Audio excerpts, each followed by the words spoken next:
시편 기자는 악한 사람이 번영하는 것 때문에 낙심하지 말라, 그렇게 우리에게 권면해 줍니다. 시편 37편 1절 이하에 보면 행악자를 인하여 불평하여 하지 말며 불의를 행하는 자를 투기하지 말지어다. 저희는 풀과 같이 속히 배임을 볼 것이며 푸른 채소같이 세잔할 것이미로다 했습니다. 우리 주위에도 보면 악을 행하는 사람이 더 잘 되는 것을 보게 됩니다. 검사를 사칭하고 살인자를 변호하고 많은 의혹이 있는 가운데 이젠 나라의 경영자가 되겠다고 하는 사람, 그 사람의 삶 전체를 놓고 보면 승승장구하는 삶이었다. 우리가 그런 사람을 보면 참 어떻게 저렇게 삶 전체가 거짓이고 악인데 저렇게 잘 되는가 하고 악인을 보면서 불평하지 말아야 하겠는가 하는 그런 생각이 들 때가 많습니다. 자, 오늘 본문의 말씀에서 행악자를 보고 있습니다. 그 행악자가 왜 하나님의 심판을 받지 않고 저렇게 악에 악을 더 행하는가 하는 그런 한탄스러움을 고백하고 있습니다. 1절 말씀해 보니까 어찌하여 전능자가 시기를 정하지 아니하셨는고 어찌하여 그를 아는 자들이 그의 날을 보지 못하는고 했습니다. 이것은 악인의 심판의 날이 왜 빨리 오지 않는가 하는 것을 지금 개탄스럽게 말하고 있는 겁니다. 하나님이 과연 악인을 위한 심판의 날을 준비는 하기는 하셨는가? 악인에 대하여 곧장 심판하지 아니하시는 하나님의 공의를 보면서 욥은 심각한 혼란에 빠졌다는 겁니다. 악인은 더욱 기세등등하게 활보하고 결과 이로 인해서 공의를 믿는 하나님의 사람들은 낙심했어. 하나님의 공의를 우리의 삶에서 찾아볼 수 없다고 푸념하게 되었다 하는 겁니다. 악인의 모든 삶이 하나님 앞에서 드러나지 않을 것이 없는 거예요. 하나님은 인생 모든 사람들의 생각도 아시고 그가 입에 있는 말도 아시고 일어서고 앉고 누움도 다 아시는 분이시다. 다시 말하면 하나님의 심판은 지체될 뿐 속히 이루어지지 않는 것뿐입니다. 자, 그러면 오늘 본문에 드러난 그 악인의 악이 도대체 어떤 악이었는가? 한번 5가지로 살펴보려고 합니다. 첫 번째요. 자, 이 악인은 남의 재산을 탈취하는 자다 하는 겁니다. 2절 말씀해 보세요. 어떤 사람은 지게패를 옮기며 그랬습니다. 악인은 이웃의 소중한 재산을 탈취해 갑니다. 사실 이 재산 중에 중요한 것이 바로 땅인데 그 땅을 탈취하는 방법으로 지게패를 옮기는 거예요. 지금은 보통 사람이라도 다음 지도나 네이버 지도로 이렇게 딱 치면 내 땅이 어디서 어딘가 그게 정확하게 나와요. 제가 그 논에 그 윗집 그 밭에 흙이 많이 흘러내려서 아버님이 그것 때문에 이제 많이 걱정하시고 그래서 한 해는 그 포크레인을 사가지고 한 150만 원 들여서 그 논둑을 보수했다고 합니다. 큰 돈이 들어간 거잖아요. 그래서 그것 때문에 이제 혹시 개인이 150만 원씩 돈이 들어가니까 또 면사무소에서 도움을 얻을 수 있는 것이 없는가 해서 갔는데 그 지적도를 보여주는 그 계장님이 저더러 이리 와보세요 하더니 그 지적도의 지도를 보여줍니다. 제가 많은 말씀은 드리지 않겠습니다. 이 지적도를 보세요. 그러는데 깜짝 놀랐어요, 제가. 그 밭 뚝에서 우리 눈 경계선까지 한 길게는 2m, 짧게는 한 50cm 그 정도로 논뚝은 똑같아요. 똑같은데 그렇게 우리가 그 집 땅을 침해하고 있더라고요. 아주 정확합니다. 그래서 이거 가지고 지적도로 이제 불러서 그 군청 옆에 많은 땅을 재는 사람들 있잖아요. 불러서 하게 되면 땅을 많이 뺏길 겁니다. 그러더라고요.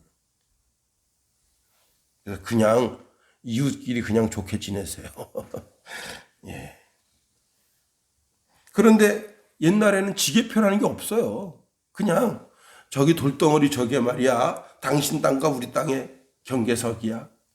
그렇게 하고 하는데 어느 날 그 돌을 갖다 옮겨버려요. 그러면 땅의 넓이가 확 달라지는 겁니다.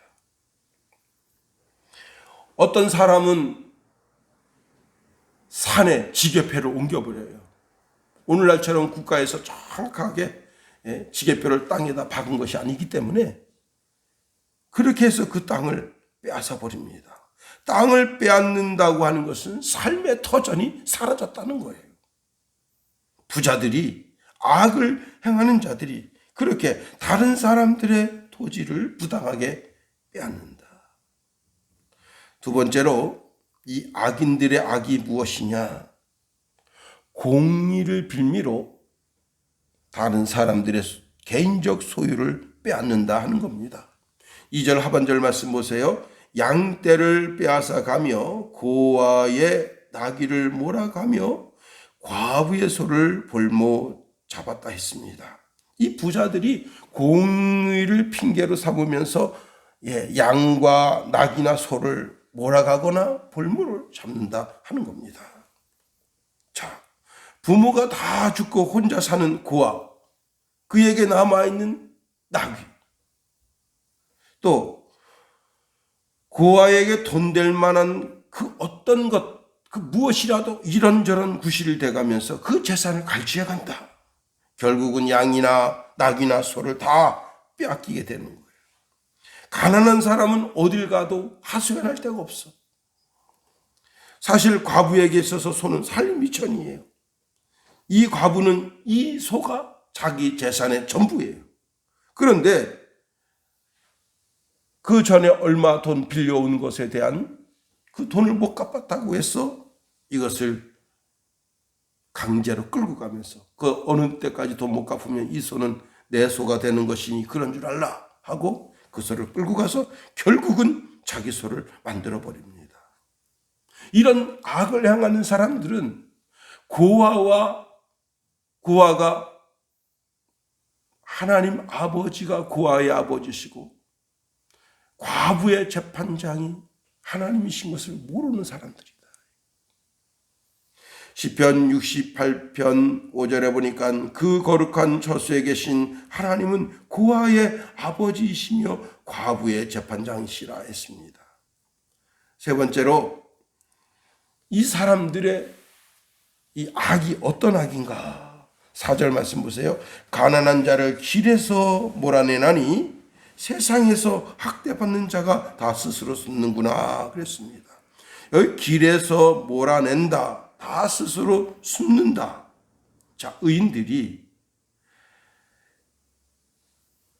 결국은 그 사회적 요원으로서 사명을 감당하지 못하고 그 사회 속에서 사라져버리는 거예요. 이 악한 자들이 가난한 사람을 빈궁으로 몰아내므로 말미암아 이제는 길에 다니는 사람이 더 이상 길을 다니지 못하고 산길로 숨어서 다닌다. 수시로 약탈을 삼기 때문에 자신들의 길을 마음대로 다닐 수 없게 되는 거예요. 결국 가난한 자들에게는 시민권도 박탈해버린다. 그들의 야비한 행동은요, 그칠 줄 몰라서 7절, 8절, 9절 말씀해 보면 그동안 입고 다니던 옷도 빼앗기고 밤새 취해 떤다. 자, 옷이 없어 사는 사람은 정상적인 삶을 살 수가 없으니까 산에 가서 바위 틈에서 살아요. 그런데 이 사람들이 비를 피할 데가 없어서 비에 흠뻑 젖을 뿐만 아니라 어디 동굴 같은 데가 있으면 좋겠는데 그런 데도 없어서 겨우 바위 틈에서 자기 몸을 구겨 넣어서 비를 피하고 있다. 다시 말하면 이렇게 저렇게 이 인생들이 삶의 터전에서 밀려나간 사람들입니다. 9절은요 더 의미심장한 말씀을 주고 있는데 한 단란한 가난한 가정 이야기를 하고 있습니다. 그런데 부자가 정의를 들먹거리면서 그 집 재산을 노립니다. 그래서 먼저는 그 남편을 쳐 죽여요. 그 여인은 갑자기 과부가 됐습니다. 그런데 그 여인의 품에 아들이 있어요. 그 아들이 상속자입니다. 그 상속자를 죽이기 위해서 어떻게 하느냐. 그 어머니를 죽이고 그 아들을 굶겨 죽인 다음에 그 모든 전답을 자기가 빼앗는 겁니다. 호세아 선지자는 호세아서 9장 12절 13절에 이런 말씀을 주고 있습니다. 혹 저희가 자식을 기를지라도 내가 그 자식을 없이 하여 한 사람도 남기지 아니할 것이라. 내가 저희를 떠나는 때에는 저희에게 화가 미치리로다. 내가 보건대 에브라임은 아름다운 곳에 심긴 두루와 같으나 그 자식들은 살인하는 자에게로 끌어내리로다. 이 말씀이 무슨 말씀이냐? 제가 전자해 드린 그 말씀과 동일한 말씀이에요. 그들의 전답을 뺏기 위해서, 아름다운 전답을 뺏기 위해서 그를 사회적 구조 시스템을 동원해서 그를 가난하게 만들어요. 그리고 별 볼 일 없는 소유에 가담되게 되고, 그리고 그 일로 인해 죽게 되고, 그 아내를 죽게 하고, 그 다음에 그 자식을 죽게 하는 거예요.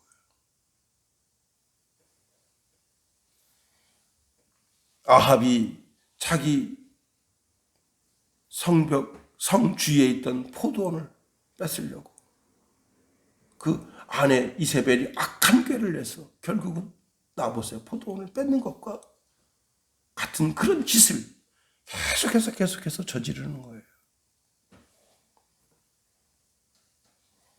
네 번째는 언제나 이들은 노동자들을 학대한다 하는 겁니다. 5절 말씀 보세요. 그들은 거친 땅의 들나귀 같아서 나가서 일하며 먹을 것을 부지런히 구하니 광야가 그 자식을 위하여 그에게 식물을 내는구나. 11절 말씀도 보세요. 그 사람의 담 안에서 기름을 짜며 목말라 하면서 술들을 밟느니라. 자, 부자들이 가난한 자들을 고용해가지고 노동 학대를 하는 겁니다. 자, 이들이 자신의 일에 대한 대가를 충분히 받지 못하게 됨으로 인해서 결국은 광야에 가서 양식을 구한다. 그 주인에게 가서 일하고는 그 정한 대가를 받은 다음에 그 대가로다가 빵을 싸고 그리고 밀을 사고 그렇게 해서 자기 집을 꾸려나가야 되는데 정한 대가를 주질 않는 거예요. 그러니 어떻게 살겠어요? 이에 대해 야고보 사도는 야고보서 5장 4절에 보라 너희 밭에 추수한 품꾼에게 주지 아니한 삭시 소리를 지르며 추수한 자의 우는 소리가 만군의 귀에 들렸느니라 말씀했습니다. 오늘 보면 6절 말씀에도 보면 밭에서 남의 곡식을 베며 악인에 남겨둔 포도를 따며 그랬습니다. 자기의 허기진 배를 채우기 위해서 도둑질을 할 수밖에 없게 만든 거예요. 그러면 도둑질하며 걸리면 또 어떡합니까? 그것으로 또 빌미를 잡는 거예요. 그 다음에 이 악한 자가 자기 포도원에 포도를 다 따지 않고 조금 남겨둡니다. 자기가 정한 삭스를 받았다면 도둑질할 필요도 없을 뿐만 아니라 부잣집 포도원에 가서 그 포도로 알을 구걸할 필요도 없는 거예요. 그런데 그렇게 만들어 버리는 거예요. 진짜 유능한 지도자는 자기 편에 서 있는 사람들만 잘 살게 하고 윤택하게 하는 것이 아니라 자기 반대편에 있는 사람도 잘 살게 하고 윤택하게 하는 거예요. 자기 도시에 가난한 사람이 있다고 해서 그 가난한 사람을 학대하는 것이 아니라 그 가난한 사람이 잘 일어서도록 세워주는 거예요. 그것이 유능한 지도자의 삶이 아니면 무엇이겠는가 하는 겁니다. 어떤 나라가 아주 가난합니다. 그런데 그 나라에 유엔이나 전 세계에서 구호품을 주기를 주저한다는 거예요. 아니, 돈을 주기를 주저한다는 거예요. 그래서 왜 그러냐 제가 물어봤더니 돈을 주면 다 정치인들이 먹고 실제 그 주민들에게 가는 건 10%도 되지 않는다. 그래서 국제기구에서 돈 주는 것을 주저주저 한다. 참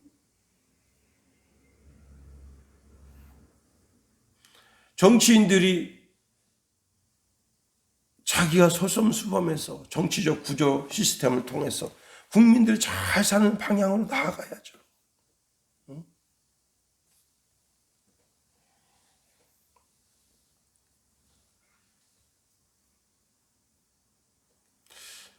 참 이 말씀을 보면 참 가슴이 답답합니다. 11절 말씀 보세요. 그 사람의 담 안에서 기름을 짜며 목말라 하면서 술틀을 밟느니라. 가난한 사람들이 이렇게 비참한 상태에서라도 그 악한 주인에게 노동 착취를 당하고 있는 거예요. 성경은 일하는 소에게 재갈을 물리지 말라 그렇게 말씀하고 있습니다.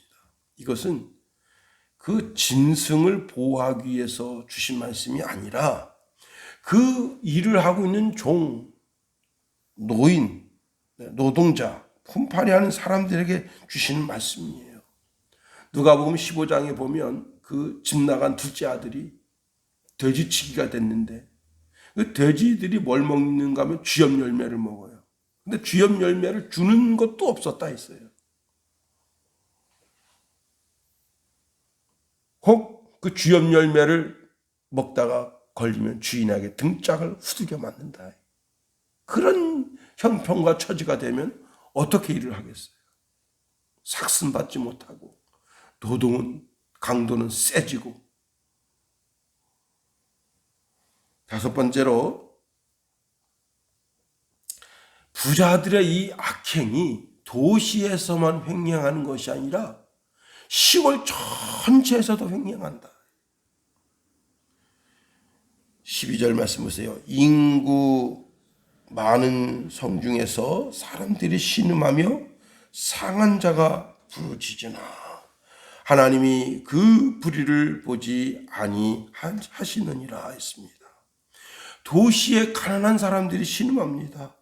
또 시골의 지주가 그 가난한 소장농을 학대합니다. 전국이 다 신음해요. 그런데 하나님은 보지 않으시는 것 같아요. 아니 저렇게 악을 저지르는데 왜 하나님이 귀 닫고 계시고 눈을 감고 계신가? 과연 이 땅에 하나님의 정의는 흐르는가? 가슴 답답해합니다. 그러나 가슴 답답해할 일 없습니다. 아주 오래전에 제가 고등학교 때인가요? 그때 관광버스를 타고 가는데 거기에 어떤 스님이 이렇게 이런저런 이야기를 하는데 그 이야기가 지금도 쟁쟁하게 들려옵니다. 그 중에 하나가 뭐냐면 부자라고 해서 팬티 2장 입냐? 부자라고 해서 런닝구 10장 입냐? 부자라고 해서 구두 100컬레 신냐? 아니다.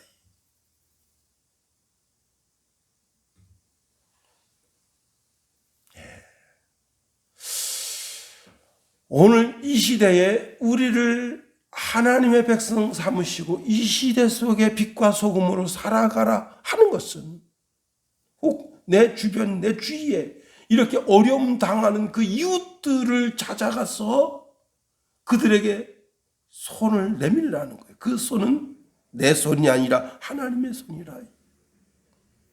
이 시대에 이렇게 힘들고 어려운 사람들이 있다라면 그 사람들을 찾아가서 돌봐주라는 거예요. 그 돌봐주면 오늘 나의 돌봄이 아니라 하나님 아버지의 돌봄이라는 거예요.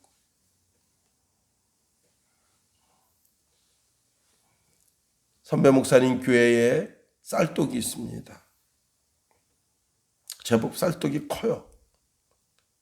거기에 일주일에 한 번씩 쌀을 가득 채워놔요.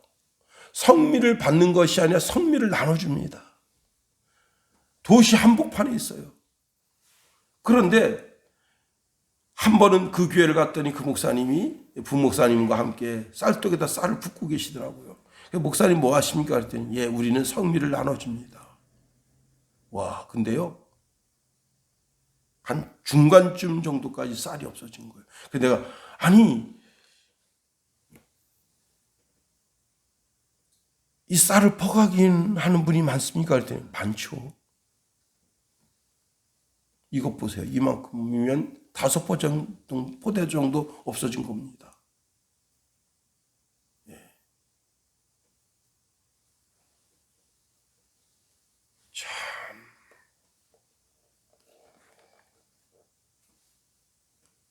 오늘도 우리가 세상 속에 나아가게 됩니다. 우리의 눈은 하나님의 눈으로 쓰임받고 우리의 귀는 하나님의 귀로 쓰임받고 우리의 마음은 하나님의 마음으로 쓰임받고 우리의 손과 발이 하나님의 손과 발로 쓰임받았어. 이 시대 속에 약한 분들을 돌아보는 돌봄이 우리의 삶을 통해서 나타날 때 하나님의 빛과 하나님의 소금의 직분을 감당하는 우리가 되는 겁니다. 주기도문 하겠어요. 하늘에 계신 우리 아버지, 아버지의 이름을 거룩하게 하시며 아버지의 나라가 오게 하시며 아버지의 뜻이 하늘에서와 같이 땅에서도 이루어지게 하소서. 오늘 우리에게 일용할 양식을 주시고 우리가 우리에게 사람을 용서하여 준 것 같이 우리 죄를 용서하여 주시고 우리 시험에 빠지지 않게 하시고 악에서 구하소서. 나라와 권능과 영광이 영원히 아버지의 것입니다. 아멘.